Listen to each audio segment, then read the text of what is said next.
Hello mga kangani, panibagong araw, panibagong pag-asa.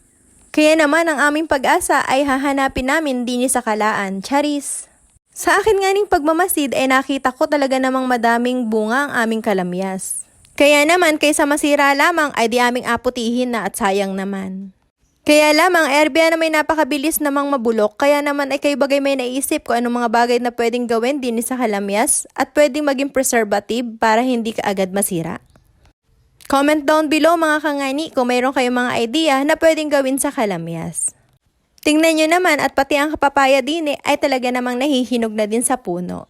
Ay napakadami din nga ning tanim din na San Fernando. Pati naman ang mga bulaklak ng sampalok ay talaga namang naglalabasa na din. Ay napakasarap din pang asim na rin sa sinigang. Ay ari na nga ang nangyari sa aming pangunguha ng kalamyas at hindi umubra ang kamay ng aking asawa. Kaya naman arit bumalik kami din sa aming bahay at nagawa naman ang panugdot. Ay di ari nga ning sigpaw ay nilagyan ng kawayan para medyo humaba naman ang tangkay. O ay di pagkatapos nga ng paggawa ng panugdot ay tingnan nyo naman napaka-effective talaga. Ay yung iba nga ning bunga ay nasa taas kaya kailangan ng mahabang panugdot.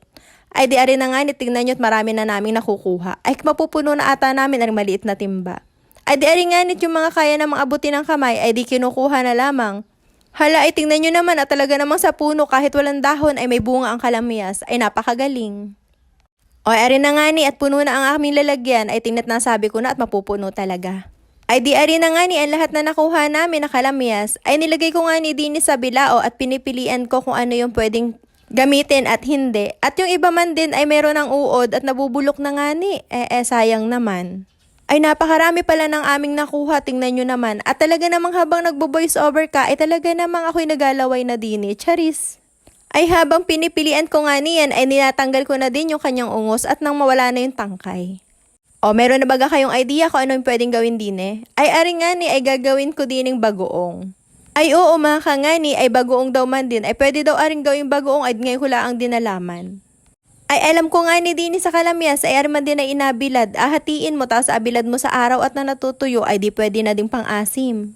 Ay agayatin ko lamang daw ng maliliit, ay di ginayat ko naman ng maliliit, ay mali pala. Dapat pala medyo malalaki, hatiin lamang sa gitna.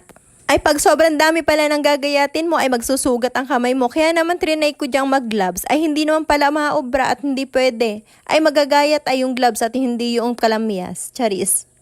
At nang matapos ko na nga lahat ng gayatin, ay di ari na ang resulta. Aba, ay isang planggana talaga, ay napakarami naman bagoong nagagawin ko din Ay mahingi baga kayo mga kangani o nangangasim na kayo dyan. Ay di pagka na rin na nga ay alagay na ang primerong sangkap ang asin. Ay di adamihan doon ng asin at nang hindi nabubulok o hala.